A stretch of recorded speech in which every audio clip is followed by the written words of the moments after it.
కంకరలోనూ శంకరుడుండాడు. ఓ గ్రామంలోని గుడిలో ప్రతి శనివారం సాయంత్రం పూజలు చేసేవారు. వాటికి ఊళ్ళో పిల్లలు పెద్దలు అందరూ హాజరయ్యేవారు. ఓ రోజు గ్రామ పెద్ద గుడికి వెళ్తుండగా అదే ఊరికి చెందిన ఓ గజే ఇతగాడు ఎదురయ్యాడు. గుడిలో జరిగే పూజకు రమ్మని ఇతగాడిని పిలిచాడు గ్రామ పెద్ద. వెటకారంగా గజే ఇతగాడు, మీ పిచ్చి కాకపోతే నిజంగా దేవుడు ఉన్నాడా అని ప్రశ్నించాడు. నీకు దేవుణ్ణి చూపిస్తాను, నాతో రా అని పొలాల దగ్గరికి ఈతగాడిని తీసుకెళ్ళాడు గ్రామ పెద్ద. అక్కడ ఓ పెద్ద బావి ఉంది. అందులో నీళ్లు నిండుగా ఉన్నాయి. దాన్ని చూపిస్తూ గ్రామ పెద్ద, ఇందులో దూకగలవా అని ప్రశ్నించాడు.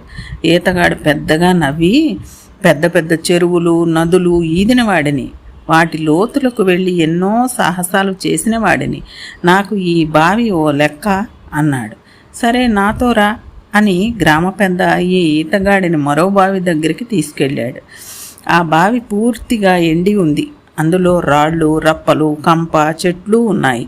దానిని చూపుతూ, దీనిలో దూకగలవా అని అడిగాడు.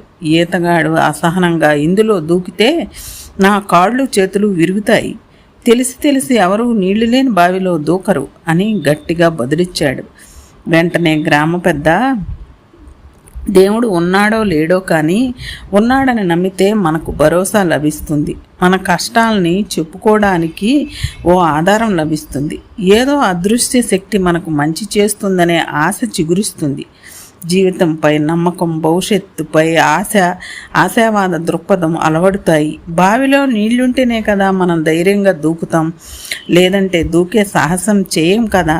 అలాగే ఎన్ని కష్ట నష్టాలు వచ్చినా దేవుడనేవాడు ఒకడు ఉన్నాడు, మనల్ని కాపాడతాడు అనే నమ్మకం మన ఒంటరితనాన్ని పారదోలుతుంది, కష్టాలకు తట్టుకుని నిలబడే శక్తినిస్తుంది. అందుకే దైవ ప్రార్థన చేసేది అని బదులిచ్చి ముందుకు నడిచాడు. నమ్మితే కంకరలోనూ శంకరుడు కనిపిస్తాడు అని తెలుసుకున్న గజేతగాడు గ్రామ పెద్దను అనుసరించాడు.